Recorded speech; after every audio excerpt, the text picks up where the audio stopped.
Oración del corazón. Domingo de la 26ª semana del tiempo ordinario. Ven, Espíritu Santo, tómame para que pueda hacer en cada momento, para que pueda ver qué hay que hacer en cada momento, y capacítame con tu poder. Quiero trabajar firme y seguro con tu gracia. Sé que con tu ayuda todo terminará bien, y si cometo algún error, también de eso sacarás algo bueno para mi vida. Ven, Espíritu Santo. Amén. Hoy celebramos a Santa Teresita del Niño Jesús, Virgen y Doctora de la Iglesia. El Evangelio es de San Mateo, capítulo 21, versículos 28 al 32. En aquel tiempo dijo Jesús a los sumos sacerdotes y a los ancianos del pueblo: ¿Qué os parece? Un hombre tenía 2 hijos. Se acercó el primero y le dijo: Hijo, te voy a mandar en la viña. Y él contestó: No quiero. Pero después recapacitó y fue. Se acercó el segundo y le dijo lo mismo. Y él contestó: Voy, Señor, pero no fue.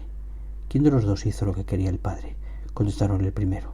Jesús les dijo: Os aseguro que los publicanos y las prostitutas os llevan la delantera en el camino del reino de Dios. Porque vino Juan a vosotros enseñándoos el camino de la justicia, y no le creísteis. En cambio, los publicanos y prostitutas le creyeron. Y aun después de ver esto, vosotros no recapacitasteis ni le creísteis.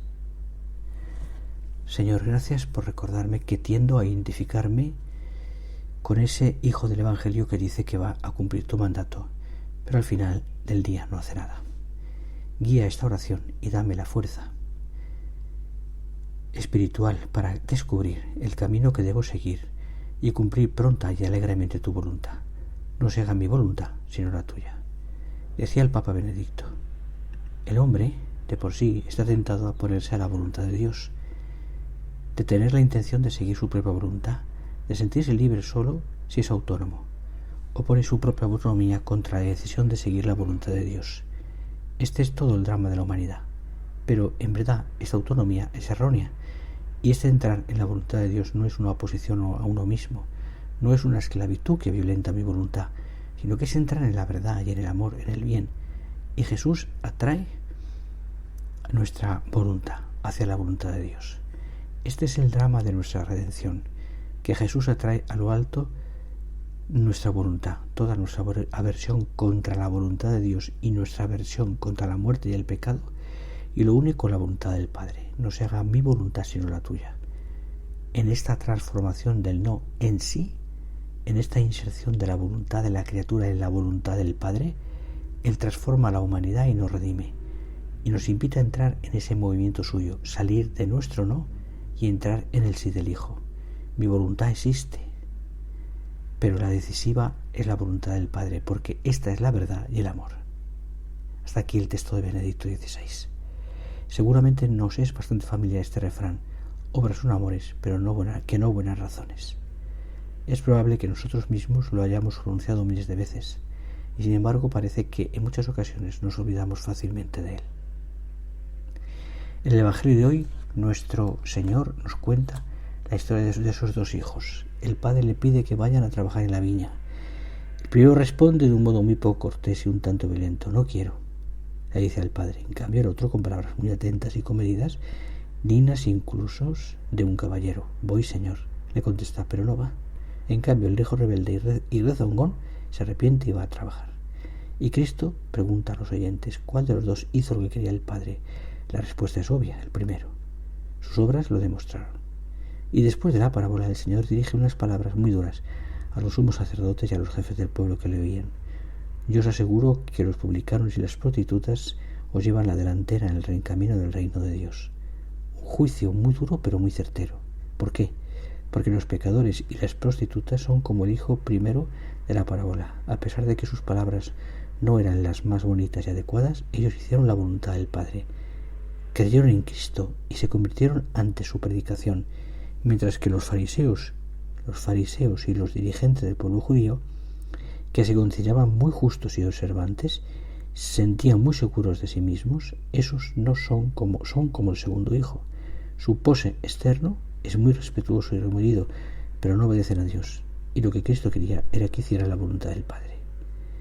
Yo creo que lo que nuestro Señor quiere decirnos en esta parábola es en definitiva que lo que verdaderamente importa para salvarse no son las palabras sino las obras, o mejor, que las palabras y las promesas que hacemos a Dios, esas que hacemos a Dios y a los demás, cuentan en la medida en que estas van también respaldadas de nuestras obras y comportamientos.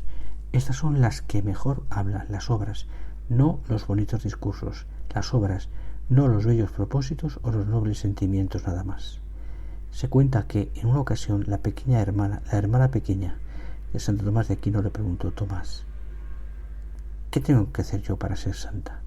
Ella esperaba una respuesta muy profunda y complicada, pero el santo le respondió: querida hermana, para ser santa basta querer.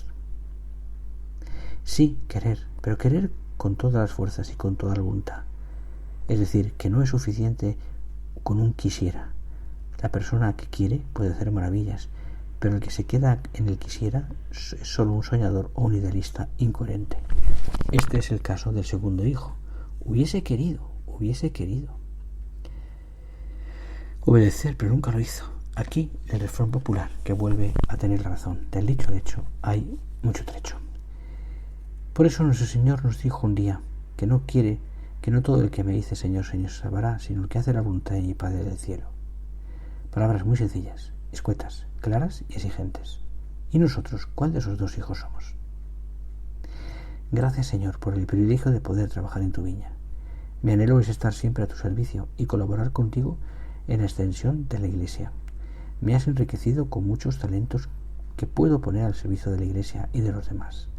No permitas que mi miopía, mi egoísmo y mi amor propio me hagan avaro, indiferente o sordo a la invitación que diariamente me haces de colaborar en la extensión de tu reino. Lee y reza con estos pensamientos de Santa Teresina del Niño Jesús, doctora de la Iglesia, que hoy celebramos, que se hizo santa porque amó e hizo la voluntad de Dios y por su sencillez de corazón. A ella, patrona de las misiones, le pedimos que tantos hombres y mujeres sencillos de corazón, que se dejan la vida por amor sirviendo y enseñando a amar al Señor en países de misión. Decía Santa Teresita: yo nunca aconsejo nada a nadie sin haber encomendado a la Virgen Santísima. Ella es la que hace que las palabras que digo tengan eficacia en los que las escuchan. Qué grande es el poder de la oración. Se diría que es una reina que en todo momento tiene acceso directo al rey y puede conseguir todo lo que le pide. Para mí, decía, la oración es un impulso del corazón, una simple mirada dirigida al cielo, un grito de agradecimiento y de amor, tanto en medio del sufrimiento como en medio de la alegría. En una palabra, es algo grande, algo sobrenatural, que me dilata el alma y me une a Jesús. Lo que me impulsa a ir al cielo es el pensamiento de poder encender en amor a Dios una multitud de almas que le alabarán eternamente. Te doy la bendición. Dios Padre, fuente y principio de todo bien, os conceda su gracia, derrame sobre vosotros una abundante bendición y os conserve sanos y salvos durante toda la vida. Él os mantenga íntegros en la fe, os conceda una esperanza generosa y os haga perseverar en la caridad. Guíe en la paz vuestras acciones, escuche vuestras plegarias y os conduzca a la vida eterna. Y la bendición de Dios Todopoderoso, Padre, Hijo y Espíritu Santo, descienda sobre vosotros y permanezca siempre. Amén.